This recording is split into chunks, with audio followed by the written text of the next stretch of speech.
Ladies and gentlemen, I respectfully rise in opposition to House Joint Resolution 40 that establishes a task force to assess the feasibility of reducing the cost of living for middle class and moderate income families.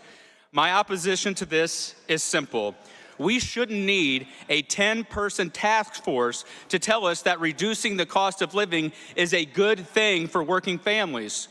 Furthermore, this resolution states that the work of this task force doesn't end with action, but with a report that will not be due on our desk until December of 2026. Working families cannot wait until December of 2026 for economic relief. But the good news, this resolution highlights policies that can put more money into working families' pockets if we simply just act. Take, for example, policy number 1, the elimination of state taxes on tipped wages. Representative Santalitro offered HB 1898. Do you know what committee that sits in? Rules. The second suggestion, to eliminate state taxes on overtime pay. Representative Davidsmeyer introduced HB 2734 that does just that.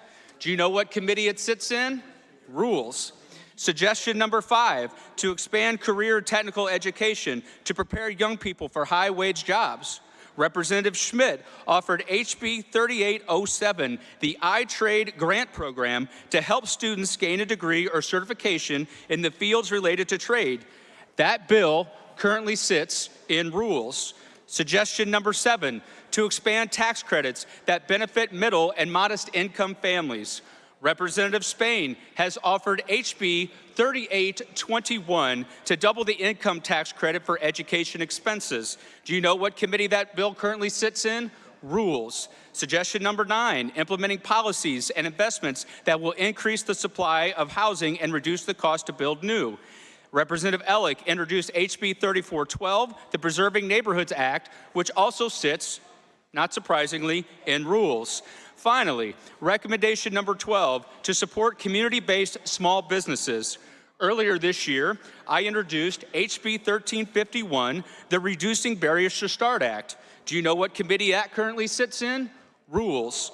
Yesterday has shown me that when this body deems something a priority, it can introduce legislation, give it 1 hour for consideration, give us 6 minutes to debate, and then vote on that legislation.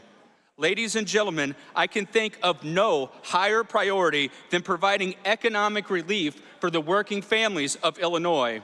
I urge my colleagues to say no to another task force and to demand that each piece of legislation that I mentioned before gets an up and down vote on the floor, because our families in Illinois work too hard to wait until December of 2026 for economic relief. We must act now. Thank you.